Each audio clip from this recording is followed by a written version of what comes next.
Mort, percuté par une voiture. C'est souvent le triste sort des hérissons. Entre 700 000 et 1 million seraient écrasés chaque année en France. Ici, sur la route de Brissac, près d'Angers, un hérisson meurt chaque jour.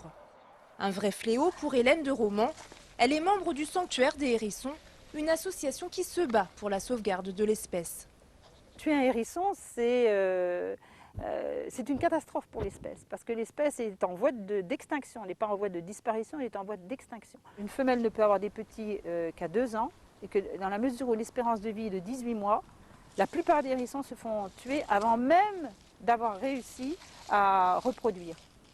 L'une des solutions proposées par l'association serait d'aménager des passages protégés sous les routes départementales.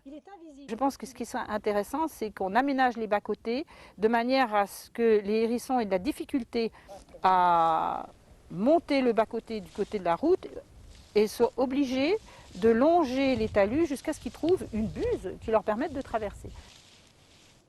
C'est ici, dans sa maison à Sainte-Melaine-sur-Aubance, qu'Hélène s'occupe de ses petits protégés. Des bébés hérissons ou des rescapés de la route qui ont trouvé refuge dans son jardin. Les jardins sont d'ailleurs des endroits très prisés par le hérisson où son rôle y est primordial. Il est très utile parce qu'il mange les limaces, il mange les escargots, il mange les chenilles, il mange les vers blancs, c'est-à-dire la larve du hanneton.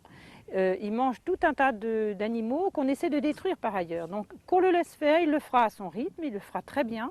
Et ça va le nourrir et ça va le sédentariser. C'est-à-dire que quand il sera bien à un endroit, il va y rester.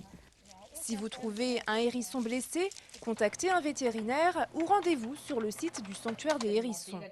Des conseils pratiques y sont donnés pour prodiguer les premiers soins. Car sauver un hérisson, c'est préserver tout un écosystème aujourd'hui gravement menacé.